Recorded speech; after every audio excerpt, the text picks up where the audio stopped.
what always stood out to me, because when we talked before and you said how God asked you, even in the middle of what you felt overwhelmed, and you were obviously having a conversation with him about being overwhelmed. And Mhm. then you turn around and he says, well, what about a larger family? And, so he was directing you into, a real purposeful moment in yours and your husband's life, even while you were sitting overwhelmed with what you had.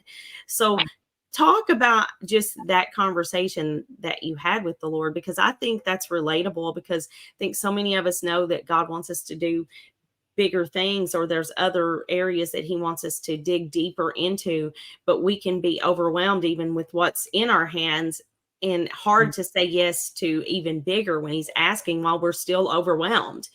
So Yeah. share about that a little bit. Yeah. Well, during about that same time, I had a sister that was ill with cancer, and she had 3 kids.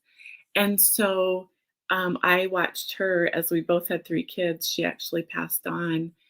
And I think that was part of the journey.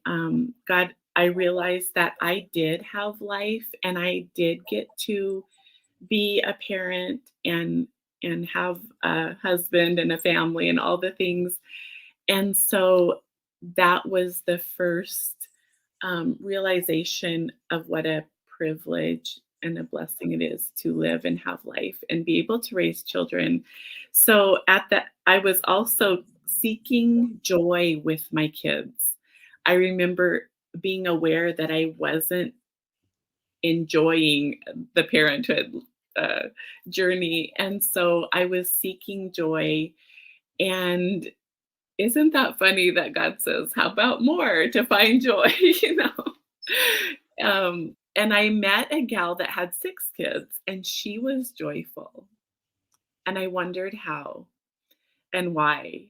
And she shared with me what a blessing they were. Also gave me a book, or encouraged me to read a book about a mom that had 10 children. And so after that, it was just like, God, I just want to do it your way, and Hmm. just to keep growing toward him and in obedience to him, because that's where true joy and full life comes from, when we'll just let go of our own wants and desires, our own agenda in life, and follow him.